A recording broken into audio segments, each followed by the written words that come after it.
اس کی ٹھوڑی بڑی پیاری تھی، جیسے بنارسی آم کی کیسری۔ جب اس کی نقاب اٹھی تھی تو میں نے اس کی ایک جھلک دیکھ لی تھی۔ میں تو اس کے سوال کا جواب نہ دے سکا، اس لیے کہ میں اس کی ٹھوڑی میں گم ہو گیا تھا۔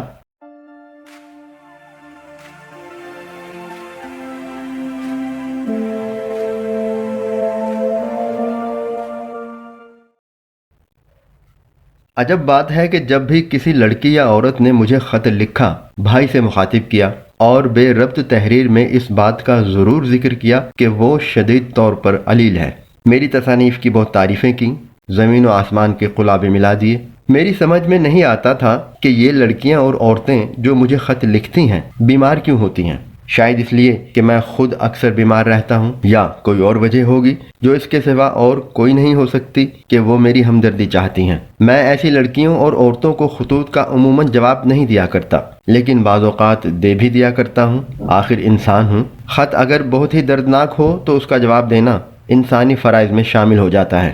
پچھلے دنوں مجھے ایک خط موصول ہوا جو کافی لمبا تھا۔ اس میں بھی ایک خاتون نے، جس کا نام میں ظاہر نہیں کرنا چاہتا، یہ لکھا تھا کہ وہ میری تحریروں کی شیدائی ہے، لیکن ایک عرصے سے بیمار ہے۔ اس کا خاوند بھی دائم المریض ہے۔ اس نے اپنا خیال ظاہر کیا تھا کہ جو بیماری اسے لگی ہے اس کے خاوند کی وجہ سے لگی ہے۔ میں نے اس خط کا جواب نہ دیا، لیکن اس کی طرف سے دوسرا خط آیا جس میں یہ گلا تھا کہ میں نے اس کے پہلے خط کی رسید تک نہ بھیجی۔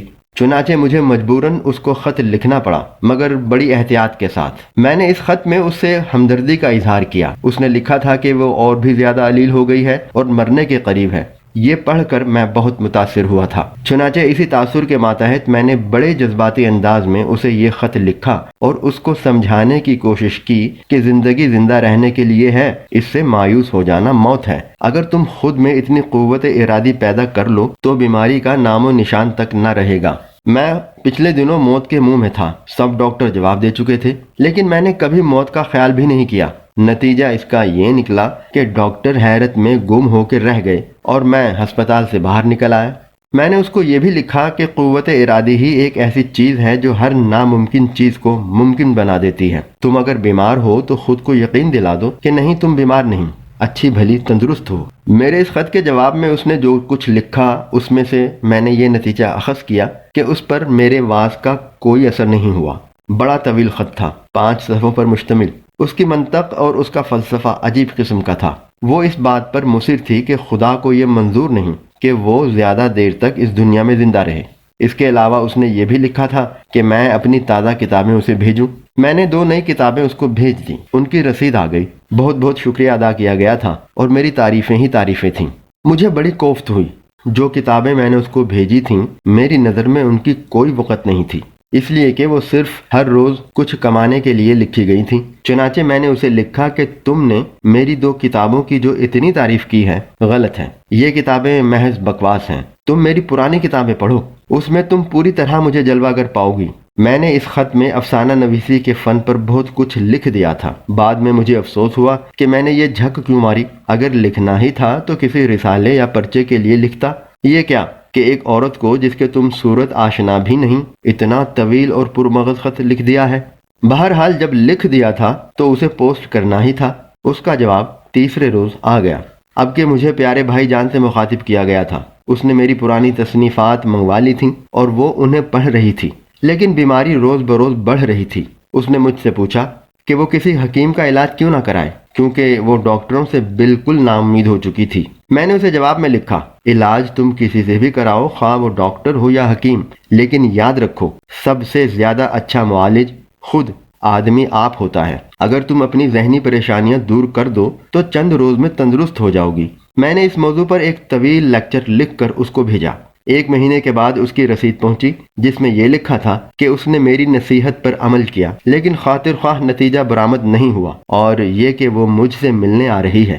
2-3 روز میں حیدرآباد سے بمبئی پہنچ جائے گی اور چند روز میرے ہاں ٹھہرے گی۔ میں بہت پریشان ہوا۔ چھڑا چھانٹ تھا، مگر ایک فلیٹ میں رہتا تھا جس میں 2 کمرے تھے۔ میں نے سوچا اگر یہ محترمہ آ گئیں تو میں ایک کمرہ ان کو دے دوں گا، اس میں وہ چند دن گزارنا چاہیں گزار لیں، علاج کا بندوبست بھی ہو جائے گا، اس لیے کہ وہاں کا ایک بڑا حکیم میرا بڑا مہربان تھا۔ 6 روز تک آپ یہ سمجھیے کہ میں سولی پر لٹکا رہا۔ اخبار والے نے دروازے پر دستک دی تو میں یہ سمجھا کہ وہ محترمہ تشریف لے آئیں۔ باورچی خانے میں نوکر نے اگر کسی برتن پر راکھ ملنا شروع کی تو میرا دل دھک دھک کرنے لگا کہ شاید یہ آواز اس عورت کے سینڈلوں کی ہے۔ میں ہندو مسلم فسادات کی خبریں پڑھ رہا تھا کہ دروازے پر دستک ہوئی۔ میں یہ سمجھا کہ دودھ والا ہے، چنانچہ میں نے نوکر کو آواز دی، دیکھو رحیم کون ہے؟ رحیم چائے بنا رہا تھا۔ وہ ابلتی ہوئی کیتلی کو وہیں چولہے پر چھوڑ کر باہر نکلا اور دروازہ کھولا۔ تھوڑی دیر کے بعد وہ میرے کمرے میں آیا اور مجھ سے مخاطب ہو کر کہا، ایک عورت آئی ہے۔ میں حیرت زدہ ہو گیا۔ عورت؟ جی ہاں، ایک عورت باہر کھڑی ہے، وہ آپ سے ملنا چاہتی ہے۔ میں سمجھ گیا کہ یہ عورت وہی ہوگی، بیمار، جو مجھے خط لکھتی رہی ہے۔ چنانچہ میں نے رحیم سے کہا کہ اس کو اندر لے آؤ اور بڑے کمرے میں بٹھا دو اور یہ کہہ دو کہ صاحب ابھی آ جائیں گے۔ جی اچھا، یہ کہہ کر رحیم چلا گیا۔ میں نے اخبار ایک طرف رکھ دیا اور سوچنے لگا کہ یہ عورت کس قسم کی ہوگی، دق کی ماری ہوئی یا فالج زدہ؟ میرے پاس کیوں آئی ہے؟ نہیں، مجھ سے ملنے آئی ہے، غالباً یہاں کسی طبیب سے اپنا علاج کرانے آئی ہے۔ میں اٹھا اور غسل خانے میں چلا گیا اور سوچتا رہا کہ یہ عورت جو اتنے لمبے چوڑے خط لکھتی رہی اور جس کو کوئی خطرناک بیماری چمٹی ہوئی ہے، کس شکل و صورت کی ہوگی۔ بے شمار شکلیں میرے تصور میں آئیں۔ پہلے میں نے سوچا اپاہج ہوگی اور مجھے اس کو کچھ دینا پڑے گا۔ اتفاق کی بات ہے کہ 3 تاریخ تھی جب وہ آئی۔ میرے پاس تنخواہ کے 300 روپے تھے جو ادھر ادھر کے بل ادا کرنے کے بعد بچ گئے تھے، اس لیے میری پریشانی میں اضافہ نہ ہوا۔ میں نے نہاتے ہوئے یہ فیصلہ کر لیا کہ اگر اسے مدد کی ضرورت ہے تو میں اسے 100 روپے دے دوں گا، لیکن فوراً مجھے خیال آیا کہ شاید اس کو دق ہو اور مجھے اس کو ہسپتال میں داخل کرانا پڑے۔ یہ کام کوئی مشکل نہیں تھا، اس لیے کہ میرے کئی دوست جے ہسپتال میں کام کرتے تھے۔ میں ان میں سے کسی ایک سے بھی کہہ دوں کہ اس معذور عورت کو داخل کر لو تو وہ کبھی انکار نہ کریں گے۔ میں کافی دیر تک نہاتا اور اس عورت کے متعلق سوچتا رہا۔ عورتوں سے ملتے ہوئے بڑی الجھن محسوس ہوتی تھی۔ یہی وجہ ہے کہ میں نے ایک جگہ نکاح تو کر لیا، لیکن 1.5 برس تک یہی سوچتا رہا کہ اسے اگر اپنے گھر لے آؤں تو کیا ہوگا۔ جو ہونا تھا وہ تو خیر ہو ہی جاتا، مگر سب سے بڑا مسئلہ جو مجھے پریشان کیے ہوئے تھا یہ تھا کہ جس نے ساری زندگی میں کسی عورت کی قربت حاصل نہیں کی تھی، اپنی بیوی سے کس طرح پیش آتا۔ اب ایک عورت ساتھ والے کمرے میں بیٹھی میرا انتظار کر رہی تھی اور میں ڈونگے پہ ڈونگے بھر کے اپنے بدن پر بیکار ڈال رہا تھا۔ میں اصل میں خود کو اس عورت سے ملاقات کرنے کے لیے تیار کر رہا تھا۔ کافی دیر نہانے کے بعد میں غسل خانے سے باہر نکلا، کمرے میں جا کر کپڑے تبدیل کیے، بالوں میں تیل لگایا، کنگھی کی اور سوچتے سوچتے پلنگ پر لیٹ گیا۔ چند لمحات کے بعد رحیم آیا اور اس نے مجھ سے کہا، وہ عورت پوچھتی ہے کہ آپ کب فارغ ہوں گے۔ میں نے رحیم سے کہا، ان سے کہہ دو بس 5 منٹ میں آتے ہیں، کپڑے تبدیل کر رہے ہیں۔ رحیم جی اچھا کہہ کر چلا گیا۔ میں نے سوچا کہ اب اور زیادہ سوچنا فضول ہے، چلو اس سے مل ہی لیں۔ اتنی خط و کتابت ہوتی رہی ہے اور پھر وہ اتنی دور سے ملنے آئی ہے، بیمار ہے، انسانی شرافت کا تقاضا ہے کہ اس کی خاطرداری اور دلجوئی کی جائے۔ میں نے پلنگ پر سے اٹھ کر سلیپر پہنے اور دوسرے کمرے میں جہاں وہ عورت تھی داخل ہوا۔ وہ برقع پہنے تھی۔ میں سلام کر کے ایک طرف بیٹھ گیا۔ مجھے اس کے برقعے کے سیاہ نقاب میں صرف اس کی ناک دکھائی دی جو کافی تیکھی تھی۔ میں بہت الجھن محسوس کر رہا تھا کہ اس سے کیا کہوں۔ بہرحال میں نے گفتگو کا آغاز کیا۔ مجھے بہت افسوس ہے کہ آپ کو اتنی دیر تک انتظار کرنا پڑا۔ دراصل میں اپنی عادت کی وجہ سے… اس عورت نے میری بات کاٹ کر کہا، جی کوئی بات نہیں، آپ خواہ مخواہ تکلیف کرتے ہیں، میں تو انتظار کی عادی ہو چکی ہوں۔ میری سمجھ میں کچھ نہ آیا، میں کیا کہوں، بس جو الفاظ زبان پر آئے اگل دیے۔ آپ کس کا انتظار کرتی رہی ہیں؟ اس نے اپنے چہرے پر نقاب تھوڑی سی اٹھائی، اس لیے کہ وہ اپنے ننھے سے رومال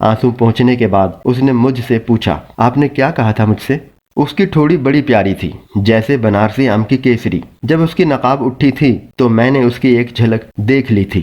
میں تو اس کے سوال کا جواب نہ دے سکا، اس لیے کہ میں اس کی ٹھوڑی میں گم ہو گیا تھا۔ آخر اسے ہی بولنا پڑا، آپ نے پوچھا تھا تم کس کا انتظار کرتی رہی ہو، جواب سننا چاہتے ہیں آپ؟ جی ہاں فرمائیے، لیکن دیکھیے کوئی ایسی بات نہ ہو جس سے قنوطیت کا اظہار ہو۔